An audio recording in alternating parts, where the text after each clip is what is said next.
Good morning. I'm meteorologist Nate Larson here, Fox 13.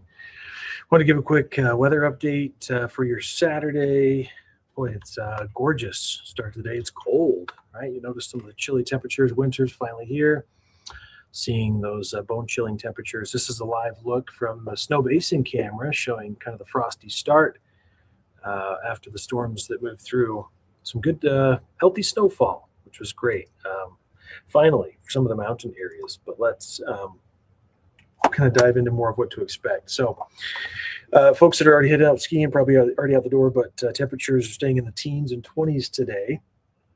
The temperatures across, let's see, do I have the one that breaks down some of the northern valleys? This is just the major lower cities or elevations versus some of the mountain valleys, but temperatures have been cold, about where they typically are this time of year, mid-20s for much of the northern valleys, teens right now for west central, southwestern Utah Valley, 16 in Cedar City and St. George at 30. And the cold northwest flow that's been in place is kind of sticking around, helping make it feel finally like winter. So with high pressure building in, northwest flow in place right now, something we're going to be watching over the next several days is going to be air quality.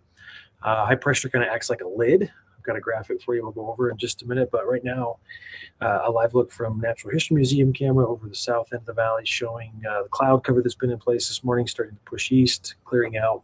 And you can see some of the haze starting to pop up as well. We talked about temperatures. Air quality from Department of Environmental Quality showing moderate today. Readings this morning have been good for most places, but expecting that to increase to moderate today, tomorrow, Monday, might even start to dip into orange if things get too bad, which is unhealthy for sensitive groups. So that's something we'll keep our eye on looking ahead. So here's kind of the overall setup for your Saturday and into tomorrow. With high pressure, the ridge storm systems coming in off the Pacific are being directed north. So push to the north where they kind of fizzle out as they move into the ridge.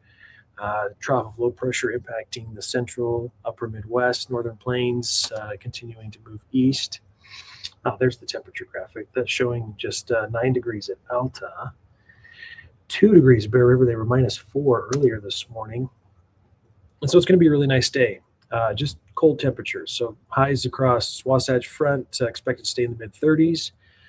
Pretty close to average, 38's normal high, with mostly sunshine, if not some haze, and then southern Utah getting into the mid-40s with clear conditions. So gorgeous weather down south. So let me jump to, I can get my computer to go down. Let's see. So the overall weather pattern, pretty unfazed over the next couple of days. This is kind of a look at the upper level flow charts or the kind of the atmosphere, what it's doing right now. So if this graphic will load, it's being slow. It'll show you areas of troughs and ridges. So the high pressure ridge, I've highlighted it there, and you can see it's the warmer colors, the shades. You can see the wind particulates being advected to the north are showing that southwest flow just to the north of the Pacific Northwest. The high pressure is going to continue to block any storms from coming in along the western states. Could get clipped by a storm system Thursday, Friday. Notice that strong northerly component or northerly flow over the area as the ridge gets nudged just far enough west. It retrogrades a little bit. We're hoping, at least with the way the forecast looks now, that could be strong enough to kind of mix out some of the valley inversions that are going to set up over the next couple of days.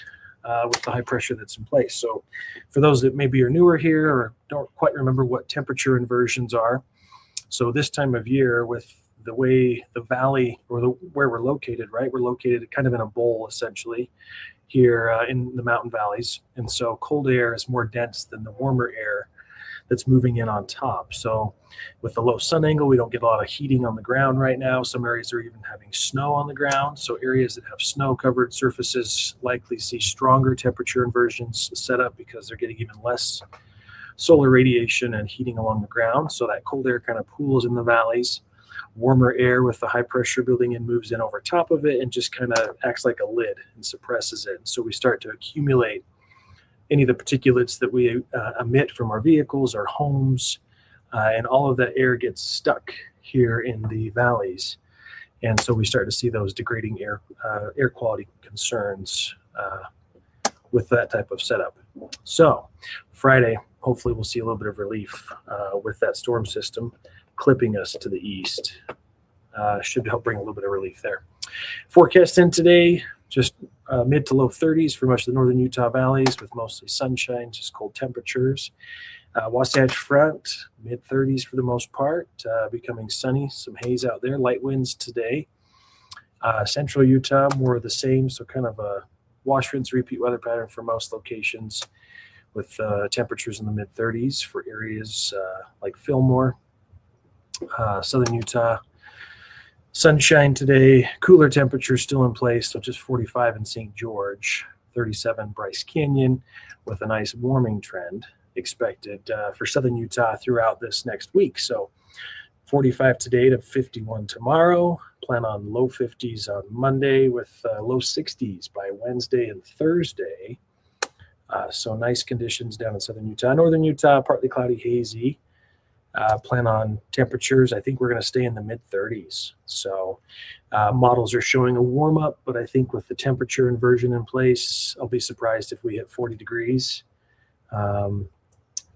A lot of times it caps our temperature fluctuations between night and day as well when these inversions really settle in. So it'd be nice if this wasn't true, if we could forecast almost 50 degrees by the end of the week. Again, that's not what we ideally want in the mountain areas is the warm up, but they're going to enjoy some of the sunshine and warmer temperatures while we're stuck here in the valleys with the cooler air. Let's see, I showed air quality graphic. I updated this real quick this morning just so you kind of see where we're at with numbers. Snowpack wise, northernmost mountain areas, Uintas are doing okay, right? Almost average. Still struggling though statewide. We're 76% of normal for snow water equivalent. That's to date. Peak snowpack is April 1st. We have time to catch up. Hopefully we can make up some of the deficit. Chipping away a little bit of the deficit in Alta, 142 inches now this year versus 219's average. The base is a little over 6 feet, so good news there. What else? I think that's pretty much everything. So, yeah, no big storms on the horizon. Fingers crossed. Friday we see some relief from air quality, but I'm not seeing any impressive storms that are going to bring some more snow. So what we have is what we get for at least for now. So hopefully something changes. All right, have a good weekend. We'll see you back here tomorrow.